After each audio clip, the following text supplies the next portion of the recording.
Today on The Happy House, the Renegade Seamstress is back, and she's going to show us how to make this handy tote bag and make your own custom print t-shirts. And we're going to need our graphic image, and so this is something that you can draw yourself, or you can go online, just use Google Images, find something that works for you. I'm going to do a dinosaur, just like I did here. This was my sample one. And we're using things we have around the house to throw a fun and inviting party. Stay tuned. Hi, I'm Happy. I live in a quiet town outside of Minneapolis with my family. The real Happy House is far from quiet. I learned early on things are much easier with a little help. I also have a few tricks of my own to share. It's go time, people. Welcome to the Happy House.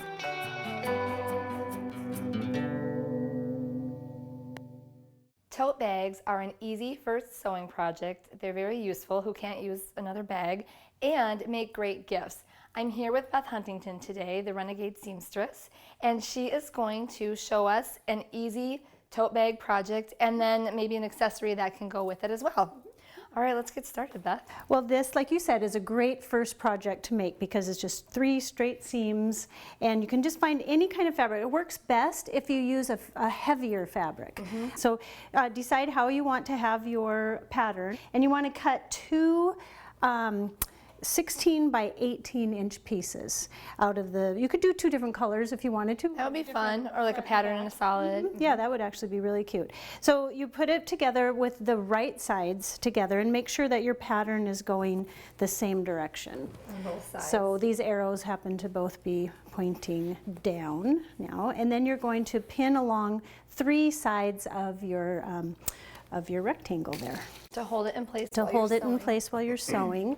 So I will just put a few pins in there.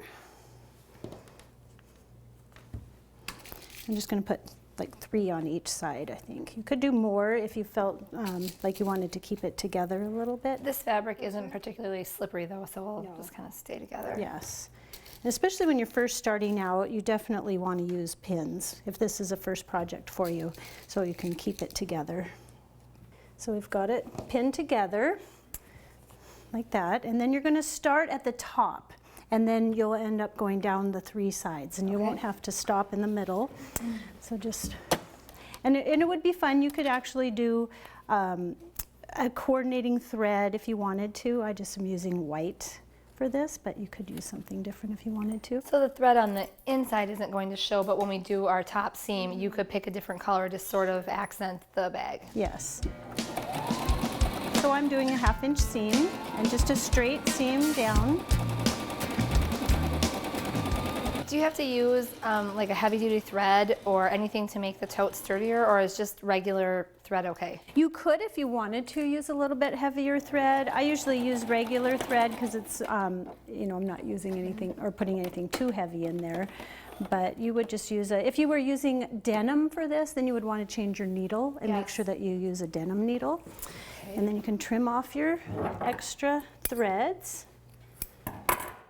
And so you've just got a rectangle, and what you'll want to do at the bottom corners is just make a diagonal cut. Right, so you can, so it gets a sharp corner, because with this extra fabric, you're not going to be able to do that. Okay, I just want to make sure. There we go. It's cut inside the seam, and I'll do that there. That way, when we turn it out, it's going to be nice and clean. And just make sure you don't snip your stitching. Yeah, I know. And so before we turn it inside out, though, or turn it right side out, we're going to fold down the top edge, and we'll fold it down a 1/2 inch, and then fold it down another 1/2 inch, and then you can press it first and then sew it. Okay.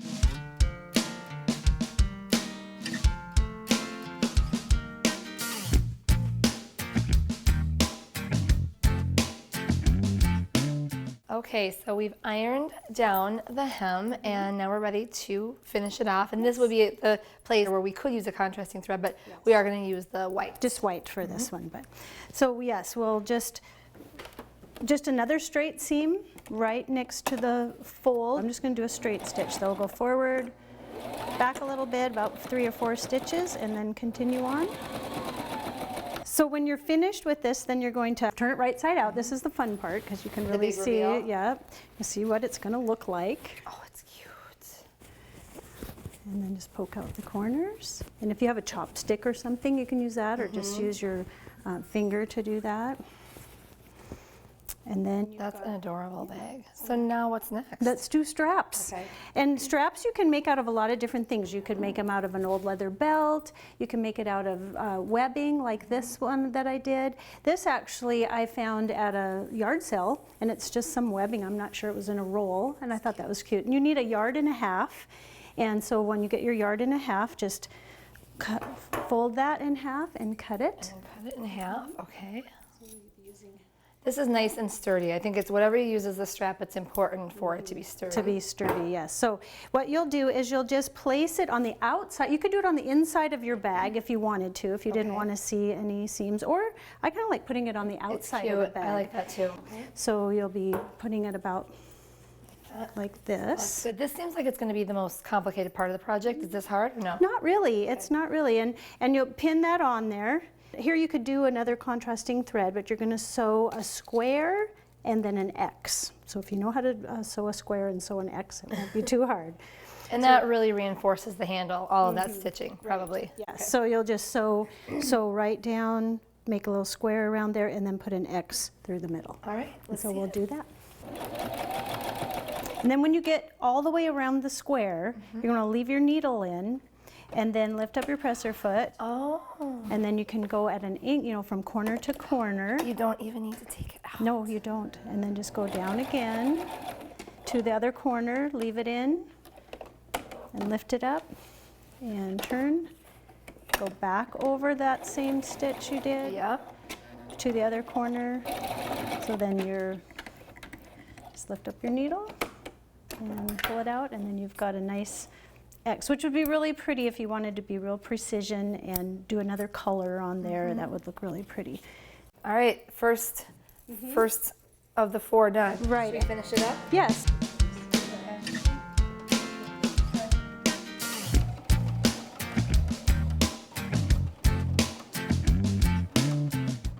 And there you have your new bag. That turned out really cute. And really, I mean, this project would take less than a half hour. It's taken us much less than that. So for a first-time sewer, it's a really fun way to start. You've also made these adorable little pouches, which would be a great addition to this for your own personal use or for a gift. We don't have time to talk about how to make these right now, but if you visit your website, which is renegadeseamstress.com, Yes. you can find instructions on how to make these pouches. They do have a zipper, but it's not as hard as you would think. No, it isn't. And I've got the step-by-step instructions for you on there. So Thank you so much for coming to see me today. It was really fun and, of course, informational. thank you for having me. It was a lot of fun. Come back soon. Thank you. Make your own custom screen print tees. We'll teach you how next.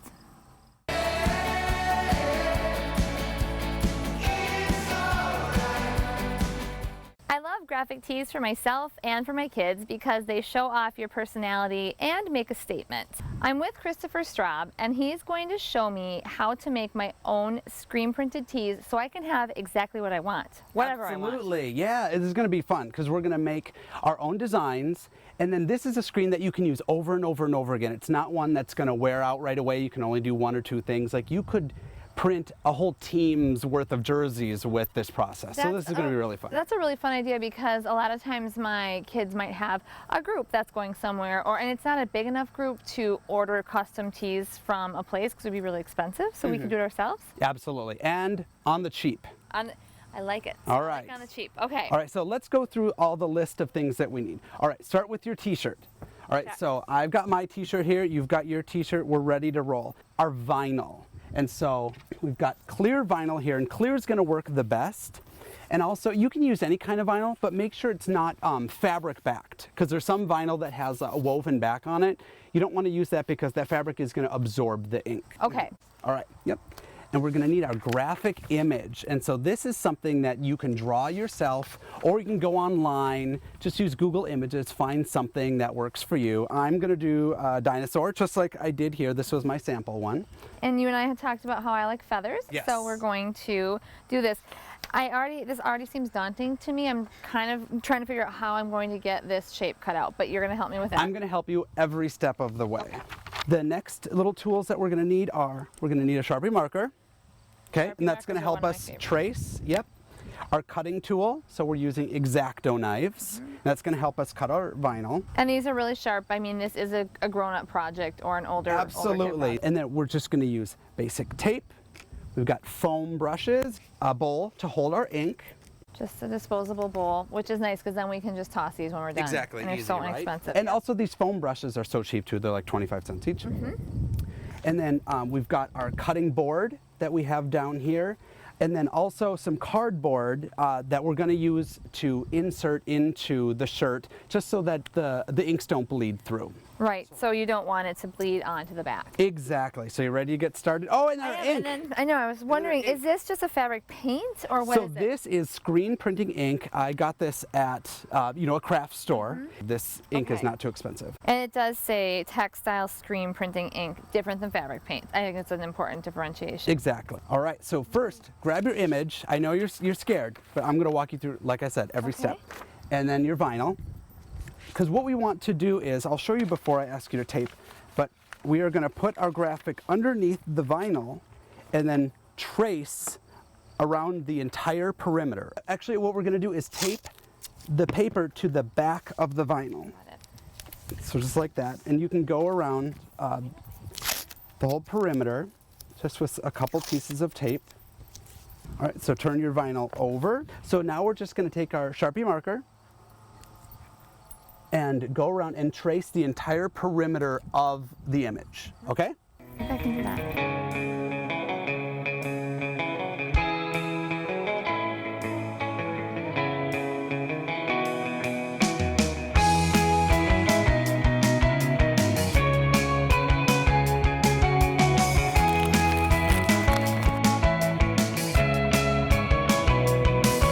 So using your X-Acto knife, go in and you're going to want to cut around everything. And I'll tell you that this process can take a little bit of time, and it's good to move your body as well as moving the stencil as you go.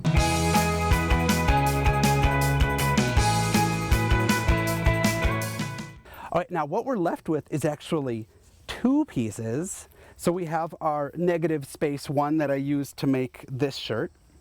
And then we have this positive space one that I'm actually going to use, the one I demonstrate today. I think something like this would look great coming off of the shoulder or coming off of the hip. I think those would really add to the t-shirt and make it even more custom. You're going to tape down your stencil, okay? So go ahead and lay that flat. Start taping around there. And so this is just cardboard to help prevent bleeding from the underside or through the layers. Okay, so I've got my cardboard in there. I've got my feather taped down. Okay, so take your ink and you're going to want to pour just a little bit into the bowl. You don't need a ton, okay? And per the usual, I already have paint on myself. Perfect. So I'm going to put it down and I'm going to roll. And that rolling is good because we're not stabbing, so because that's going to pick up the stencil. We want to roll and we don't want to smear because that'll push everything aside, okay?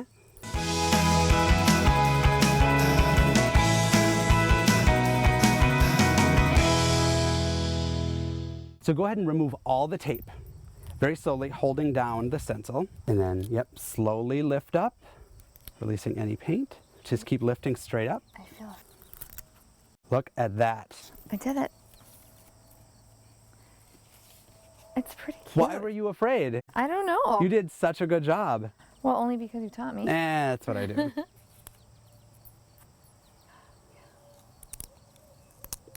Ta-da. I know a lot of little boys who would love to wear that. And big boys, obviously, too. Me. Yes, but that turned out really great. Well, thank you. Well, now you can do this stuff too. I'm going to.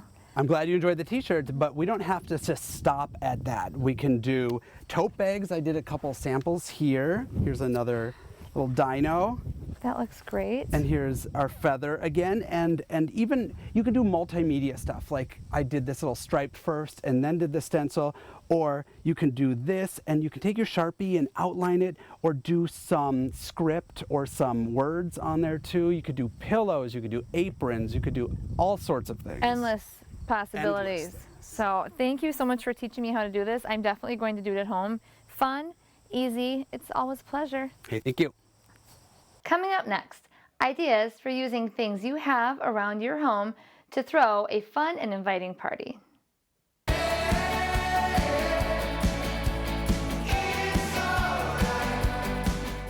I love throwing parties, and I'm always looking for new ways to surprise and maybe even delight my guests. And I'm with Amanda at Mama's Happy today. We are doing something different than we've ever done before. We're not making something, we're throwing a party. We're throwing a party. All right. Yes. Okay, so my favorite part of entertaining is the setting up, I have to admit. I love making the tablescape and getting it all ready so that my guests do feel like I prepared for them. I hang on to anytime I find vintage coolers, vintage thermoses. I mean, how cute is that? And the plaid, which now of course is back in full force. And we just made up small bags of puffed caramel corn for our awesome. guests. It's much easier to hand them a bag to eat rather than everybody digging out of the bowl. I love this, and the nice thing about this is this is a found object, vintage, but a lot of this is coming back. So you can find things like this pretty much anywhere. Reproduction things, Yes, yes. yes. These are snowman hats. So you can buy these at your local craft store.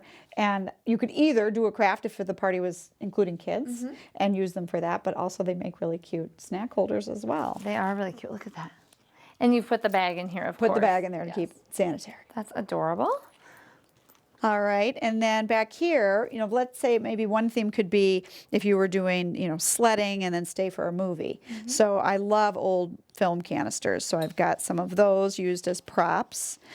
And honestly, where would you find an old film canister? I know. Well, these I just found at thrift stores. When you start looking at different ways to use things, you'll be amazed the places you'll see. You might have just overlooked it in the past. Because it wasn't apparent to me what I would use What it would I for. do? Like, Right. that's cool, but now you see how you can incorporate it into things. What so. I love about this is you have tied this ribbon around, but you could have any kind of theme with this, use it for anything. So of course it's not like food safe, but this can be a serving vessel for any type of party you have. And a lot of times when you're setting up your food table, you're just even having different heights so that everything isn't low and flat, using these things just as risers. Here you can see we used a slice of a birch tree. Yes, And under this. that. So just things to even just raise other things up to be. I always like to do that More too. Use focal different points. heights to Yeah. sort of. So then this would be another fun thing to do at the end is to send everybody home with some of the cocoa mix. And, you know, maybe it's a cocoa mix if you're unlike me and you actually make your own. I know a lot of people who do that and give it as gifts. It's really nice. Yes. So you could send them home with a little, you know, memento from the party. And this is just a paper doily and a brown bag with this great little tag. So then when you have your hot cocoa bar set up, we've got your come and get a scoop of your cocoa. So and you've used a canister set, and I love the idea. I have a canister set that I use all the time for my actual flour and sugar. But why not have an extra one on hand for any time you have some sort of serve it yourself bar? You've got the different sizes for the different ingredients. You've tied these cute chalkboard tags on here so you could write what each of the things are. They also, I mean, now, my goodness, you can find chalkboard things on everything, but these are just stick-on labels. You can write on there that way too, or you could tie on a little tag. All right, then we've got different toppings you could choose from to add to your cocoa. And then again, just fun, chalkboard everything. These are just mini easels that you could label what different things were. So again, I love the whole vintage thermos thing. Many times they are in the plaids that I love using. So just to have sitting around, just for some color. And I would never think of using white paper doilies because they seem so dated, not vintage, but I love them with the vintage things. It just makes, and the white freshens things up because we've got a pretty dark tablescape here, okay? Agreed.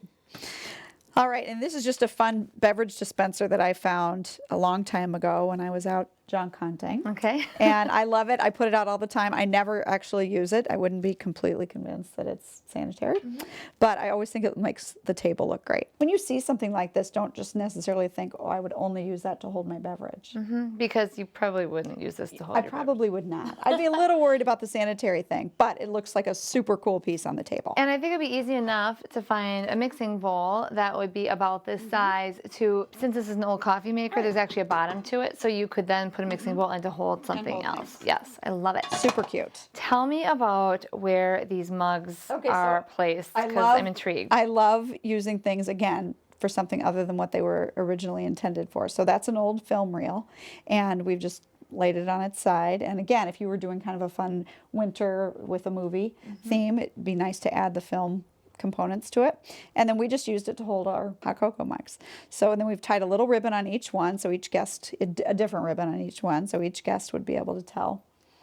I love the idea of ribbon because I always end up misplacing those wine markers, and so I could use this for that same purpose as well. And ribbon is inexpensive and has lots of fun little patterns, so it'd be great it's a great idea for anything. And that's easy because that's stuff you can just keep on hand. You don't need to make a special trip to get that. And again, the cute little doilies adding a little winter, snowflake look. Winter snowflake. I love it.